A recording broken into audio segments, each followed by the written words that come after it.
स्वागत है मेरे प्यारे मित्रों। तो इस कहानी का फ्लैशबैक थोड़ा लंबा चलने वाला है क्योंकि यही है चेस और रूल की असली कहानी और फ्लैशबैक के जरिए ही हमें चेस और रूल के बारे में बाकी सारी सच्चाई धीरे धीरे करके मालूम पड़ेगा। तो फिर चलो अभी हम चेस और रूल की कहानी को आगे बढ़ाते हैं। शुरुआत होती है रूल के घर से, जहां रूल की मॉम हमेशा की तरह आईने के सामने बैठकर अपना मेकअप कर रही होती है और कहीं ना कहीं रूल का भी इंतजार कर रही होती है। उसी वक्त रूल घर वापस आता है। रूल को देखते ही रूल की मॉम कुर्सी से खड़ी होती है और दौड़ते हुए रूल के पास आती है और रूल से पूछने लगती है कि रूल बेटा, तुम बेहोश हो गए थे, तुम कैसे बेहोश हो गए थे? हाँ, कहीं तुम्हें चोट तो नहीं लगा? क्या तुम फिर से डॉक्टर को दिखाना चाहते हो? ये सुनकर तो रूल खुश हो जाता है कि रूल की मॉम उसका फिक्र कर रही है। रूल कहता है कि मॉम आप फिक्र मत करो, मैं ठीक हूँ। तब रूल की मॉम गुस्से में कहती है कि रूल देखो, तुम्हें बीमार नहीं पड़ना क्योंकि तुम्हें अगले हफ्ते मेरे साथ ब्रोंज की पार्टी में चलना है। रूल कहीं तुम्हें परेशानी तो नहीं होगा? और ये सुनकर तो रूल का दिल टूट जाता है कि रूल की मॉम सिर्फ ब्रोंज की पार्टी में जाने के लिए रूल का फिक्र कर रही थी। तब रूल कहता है कि मॉम आप फिक्र मत करो, कोई परेशानी नहीं होगा।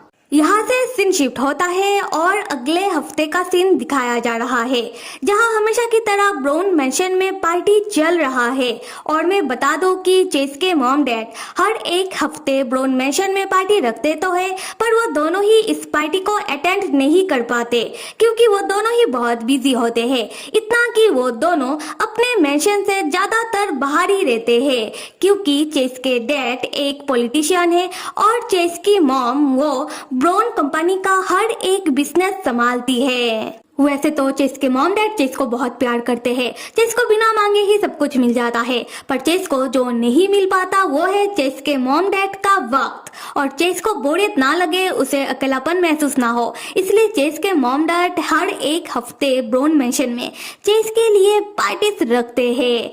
खैर, हम कहानी में वापस आते हैं और ब्राउन मैंशन में पार्टी चल रहा है जहाँ पर बहुत सारे लोग आए हैं। हम रूल को देखते हैं जो दो औरतों के सामने से गुजरता है। तब वही दो औरतें रूल को देखकर आपस में बातें बनाने लगती है, जहाँ पर एक औरत कह रही होती है कि देखा इस लड़के को, यहाँ से जो अभी अभी गुजरा है वही सुनहरे बालों वाला। तब दूसरी औरत कहती है कि हाँ हाँ देखा है, ये तो मिसेस चेस्टर का बेटा है नहीं, और ये तो दिखने में बिल्कुल अपनी मॉम की तरह है, और मैंने नोटिस भी किया है कि इसकी हरकतें भी अपनी मॉम जैसा ही है, पर ये दिखने में अपने डैड जैसा क्यों नहीं है? फिर वो दो औरतें आपस में ही एक दूसरे के कान में कुछ बातें कहने लगती है और रूल को देखकर तब हंस रही होती है, और रूल भी उन लोगों की यही हरकतें देख रहा होता है और सुन भी रहा होता है। तब रूल को वही दो औरतों की धीमी हंसी भी जोर से सुनाई दे रहा होता है। तब रूल अपना दोनों हाथ अपने दोनों कान में रखता है और ब्राउन मैंशन से बाहर की ओर भागने लगता है और अपने मन में सोच रहा होता है कि वो दो औरतें पक्का रूल को नाजायज बेटा कह रही होगी। और रूल जितना ज्यादा दूर भाग रहा होता है उसे उतना जोर से उन दो औरतों की हंसी सुनाई दे रहा होता है। रूल तब अपने मन में बस एक ही बात कह रहा होता है कि नहीं रूल, ये बस तुम्हारे मन का वहम है। उसके बाद रूल भागते हुए एक कोने में आकर जमीन में बैठ जाता है और बहुत पैनिक करने लगता है। उसी वक्त चेस रूल को ढूंढते हुए रूल के पास आता है और चेस भी तब रूल के सामने जमीन में बैठ जाता है। चेस तब उतना ध्यान नहीं देता कि रूल पैनिक कर रहा है। चेस बस ऐसे ही रूल के साथ मजाक करने लगता है कि अरे रूल, क्या तुम्हें जमीन में बैठना इतना पसंद है? फिर चेस हंसते हुए कहता है कि पता है रूल, मैं तुम्हें कब से ढूंढ रहा था, अभी खड़े हो और मेरे साथ चलो। और रूल जो होता है वो जैसे ही अपना नजर उठाकर चेस की ओर देखता है, रूल के दिल को एक अलग ही सुकून मिलता है। रूल तब पैनिक करना भी बंद कर देता है और बिल्कुल नॉर्मल हो जाता है। रूल तब खड़ा होता है और चेस के पीछे पीछे चलने लगता है। उसके बाद हम देखते हैं कि चेस रूल को स्टडी रूम में लेकर आता है, जहां सामने की दीवार पर एक बड़ा सा टीवी होता है और चेस रूल को उस टीवी के सामने कुर्सी में बैठने के लिए कहता है और रूल बिल्कुल वैसा ही करता है। तब चेस रूल के आंखों में एक ग्लास पहना देता है जो 3D ग्लास जैसा होता है। अब ये क्या है ये तो मुझे भी नहीं पता, तो मैं इस ग्लास को 3D ग्लास ही कहूंगी। तब चेस रूल को बताने लगता है कि रूल, मैंने ना वर्चुअल रियलिटी गेम बनाया है और मेरे मॉम डैड ने कहा है कि मैंने बिल्कुल सही किया है और इस बार मैं जरूर कामयाब होऊंगा। ये सुनकर रूल पूछता है कि वर्चुअल रियलिटी गेम ऐसा कुछ एग्जिस्ट भी करता है। तब जो चेस होता है वो बहुत हंस रहा होता है और ये कुछ ऐसी हंसी है जब हम किसी को बेवकूफ बनाने के बाद हंसते हैं, कुछ ऐसा वाला। खैर, चेस तब इस तरीके से हंसते हुए कहता है कि हाँ हाँ बिल्कुल होता है, अरे मैंने बनाया है। तब जो रूल होता है वो चेस के ऊपर विश्वास कर लेता है। चेस बताने लगता है कि ये जो वर्चुअल रियलिटी गेम है इसका कोई दूसरा मकसद भी है जो तुम्हें जल्दी ही पता चल जाएगा। रूल हाँ में जवाब देता है और रूल ने जो ये 3D ग्लासेस पहना हुआ है इसके कारण रूल को कुछ भी दिखाई नहीं दे रहा था। और तब हम चेस को देखते हैं जो गौर से टीवी की ओर देखता है और यहाँ पर चेस कुछ तो करता है। तब जो रूल होता है उसके चारों ओर घना अंधेरा छा जाता है और रूल तब उस अंधेरे में सिर्फ खुद को ही देख पा रहा होता है और उस 3D ग्लासेस के कारण रूल को तब लगने लगता है कि वो गेम के अंदर चला गया है। तब रूल अपने हाथों को छूता है और मन ही मन सोचने लगता है कि वाह, क्या मैं इस गेम के अंदर चला आया, पर मुझे कुछ दिखाई क्यों नहीं दे रहा है, क्या यहाँ पर और कुछ भी नहीं है। तब रूल देखता है कि उसके सामने एक तेज रोशनी चमकती है जिसमें से चेस बाहर निकल के आ रहा होता है और यही चीज सामने के स्क्रीन में भी प्ले हो रहा होता है। खैर, तब रूल देख पा रहा होता है कि उसके चारों ओर बस चेस होता है जो कभी रूल को देखकर हंस रहा होता है तो कभी रूल को देखकर मुस्कुरा रहा होता है। दूसरी तरफ हम चेस को देखते हैं जो रूल के कुर्सी के सामने खड़ा था और वो टीवी में अपना ही वीडियो प्ले होता हुआ देख रहा था। फिर वो रूल की ओर भी देखता है जो उसी कुर्सी में बैठा हुआ था और उसके आंखों में वही ग्लास लगा हुआ था। पर जो रूल होता है उसे तो ऐसा लग रहा था कि वो तो गेम के अंदर चला गया है और इसके आसपास सिर्फ उसे चेस ही नजर आ रहा था। तब रूल उसी कुर्सी में बैठे बैठे ही चेस का नाम लेने लगता है कि चेस। जो चेस होता है वो ये सब देखकर वो बहुत ज्यादा हंस रहा होता है और ये वही हंसी है किसी को बेवकूफ बनाने वाला। उसके बाद चेस हंसते हुए रूल के आंखों से उस ग्लास को हटा देता है और रूल के सामने अपनी हंसी को कंट्रोल करता है। फिर रूल को बताने लगता है कि रूल, इस वर्चुअल रियलिटी गेम का दूसरा मकसद ये है कि तुम्हारे सबकॉन्शियस माइंड में क्या चल रहा है इस चीज को पता लगाना और इस चीज को तुम किसी ख्वाब की तरह स्क्रीन में देख सकते हो। इन शॉर्ट, तुम्हारे दिमाग के अंदर यानी कि तुम्हारे सबकॉन्शियस माइंड में क्या चल रहा है ये डिवाइस इस चीज को स्क्रीन में सबको दिखा सकता है और इस डिवाइस के जरिए तुम्हारा दिमाग इस सिस्टम के अंदर जा सकता है और तुम भी इस चीज को किसी ख्वाब की तरह जी सकते हो। और ये सब सुनकर जो रूल होता है वो तो बहुत सीरियस हो जाता है। वो चेस से पूछता है कि क्या ये सच है। तब जो चेस होता है वो कहता है कि हाँ हाँ सच है। चेस तब रूल से कहने लगता है कि रूल, मुझे पता नहीं था कि तुम मेरे बारे में ऐसा सोचते हो। तुम्हारे दिमाग में तो सिर्फ मैं हूँ। क्या तुम्हें मेरा ऐसे हंसना, ऐसे मुस्कुराना इतना पसंद है? क्या तुम्हें मुझसे प्यार हो गया है? यह सुनकर रूल इतना ज्यादा शर्मा जाता है कि वो अपने हाथों से अपना मुंह छुपा लेता है और मन ही मन सोचने लगता है कि उसने जो अभी अभी वर्चुअल रियलिटी गेम में देखा कि चेस जिस तरीके से उसे देखकर हंस रहा था, मुस्कुरा रहा था, क्या हमेशा से ही रूल के सबकॉन्शियस माइंड में यानी कि उसके दिमाग के अंदर क्या चेस का छवि कुछ ऐसा है? क्या रूल हमेशा से ही चेस को लेकर इस तरीके से सोचता है? तब जो चेस होता है वो रूल के सामने बैठता है और रूल से कह रहा होता है कि रूल, अपना हाथ हटाओ और मेरी ओर देखो। रूल कहता है कि नहीं, मुझे शर्म आ रहा है। चेस कहता है कि रूल बताओ ना, तुम मुझे इतना पसंद क्यों करते हो? कहीं तुम शुरू से गए तो नहीं हो? रूल तुरंत चेस की ओर देखता है और अपना सर ना में हिलाने लगता है। तब चेस पूछने लगता है कि तो फिर रूल क्या चाहता है कि अभी चेस क्या करे। रूल कोई भी जवाब नहीं देता और रूल नीचे की ओर देखने लगता है और बस शर्माए जा रहा था, इतना कि रूल का पूरा मुंह लाल हो चुका था। खैर, चेस तब कहता है कि तो फिर ठीक है, ऐसे मौके में लोग क्या करते हैं, एक दूसरे को किस। ये कहते हुए चेस रूल के होठों में हल्का सा किस करता है। फिर चेस रूल की ओर देखता है और अभी तो रूल शर्म के मारे पानी पानी हो चुका है। फिर रूल भी ऐसे ही शर्माते हुए कांपते हुए चेस को किस करने लगता है और अपने मन में सोचने लगता है कि क्या रूल अभी सपना देख रहा है या रूल अभी भी उसी वर्चुअल गेम के अंदर है। अगर ऐसी बात है तो रूल को कभी भी उस गेम से जागना ही नहीं है। यहाँ पर मैं आप लोगों को एक बात बता दूं कि असल में जो चेस है वो रूल से प्यार करने लगा है, पर चेस कभी भी इस बात को अपने मुंह से नहीं बोलेगा, क्योंकि पहले तो चेस के अंदर बहुत सारा ईगो है और दूसरा अगर चेस ने ऐसा किया तो रूल का शक यकीन में बदल जाएगा कि चेस गे है। तो चेस यहाँ पर क्या करता है कि बहुत ही चालाकी से रूल के दिमाग में पहले ये बात डाल देता है कि जो रूल है असल में रूल चेस से प्यार करने लगा है और रूल इतना बोला है कि इस बात को मान भी जाता है।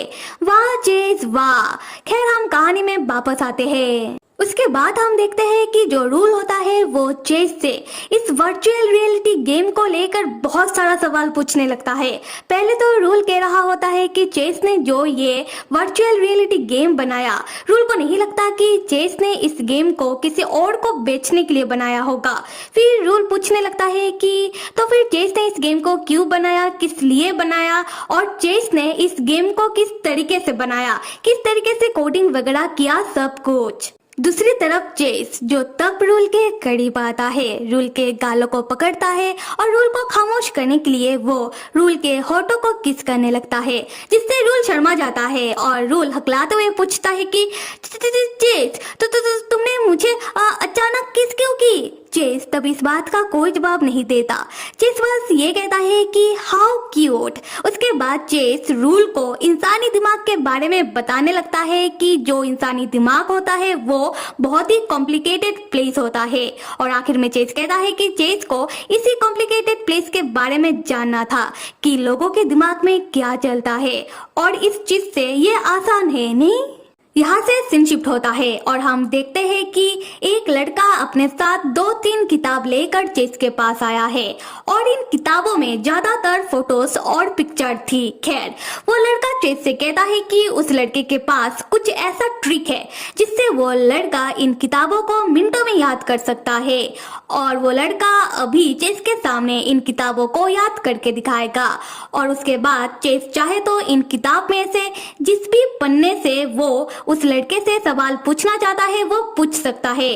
अगर उस लड़के ने सही जवाब दे दिया तो वो लड़का चेस से कुछ भी मांग सकता है और जो चेस होता है वो हाँ कह देता है और तब हम रूल को देखते हैं जो चेस के पास ही खड़ा होता है और ये सब सुनने के बाद रूल चेस के कानों में धीरे से कहता है कि रूल ने सुना है कि इस लड़के का परिवार बैंकक्रप्ट होने वाला है, तो ये लड़का चेस से कुछ भी ऐसा वैसा मांग सकता है, तो ये थोड़ा खतरनाक हो सकता है। तब जो चेस होता है वो मुस्कुराते हुए कहता है कि रूल को ऐसा क्यों लग रहा है कि ये लड़का ही जीतेगा, हो सकता है कि चेस भी तो जीत सकता है। और ये सुनकर रूल आगे कुछ नहीं कहता। तब चेस अपने पास से वही मोटी सी मैनुअल किताब निकालता है और उस लड़के से पूछता है कि तो फिर तुम अपने ट्रिक से किताबों को याद कर सकते हो, इसका मतलब कि तुम अपने ट्रिक से किसी भी किताब को याद कर पाओगे नहीं? वो लड़का हाँ कहता है। चेस कहता है कि तो फिर लगी शर्त, एक काम करो कि तुम ये मोटी सी मैनुअल किताब को याद करके दिखाओ। अगर तुमने ऐसा कर लिया तो तुम जो भी मांगोगे चेस देने के लिए तैयार है। फिर वो लड़का उस मोटी सी मैनुअल किताब को याद करने लगता है, पर उससे एक भी पन्ना याद नहीं हो पा रहा था, जिससे उस लड़के का चालाकी पकड़ा जाता है और वो लड़का तब गुस्से में आ जाता है और उस मोटी सी किताब को फेंकता हुआ कहता है कि क्या बकवास है। चेस तब उस मोटी सी मैनुअल किताब को अपने हाथों में उठाता है और उस लड़के से कहता है कि क्या तुमने बकवास कहा। इस किताब में ब्राउन परिवार के बारे में लिखा हुआ है, खास करके मेरे बारे में। और हाँ, किसी भी चीज को याद करने के लिए दिमाग ठंडा रखने की जरूरत है और ध्यान लगाने की। मुझे तो बस ये एक ही ट्रिक आता है। और हाँ, अब तो तुम शर्त हार गए, अब तेरा क्या होगा। हाँ, तब वो जो लड़का होता है वो चेस के पैरों में गिर जाता है और चेस के सामने गिड़गिड़ाने लगता है। और दूसरी तरफ रूल जो ये सारी चीजें खामोशी से देख रहा होता है। रूल तब अपने मन में सोचता है कि अगर चेस के पास से कुछ चाहिए तो कभी भी चेस के सामने गिड़गिड़ाना नहीं चाहिए, तब चेस कुछ भी नहीं देगा। और शायद कितने ही बेवकूफ चेस के पास आते हैं और वो लोग यही बेवकूफी करते हैं जो ये गधा कर रहा है। उसके बाद रूल चेस की ओर देखता है और पाता है कि चेस के होठों में एक शैतानी मुस्कुराहट था। ये देखकर रूल अपने मन में कहता है कि जितना खूबसूरत उतना ही क्रूर, बिल्कुल किसी राजा की तरह, माय किंग।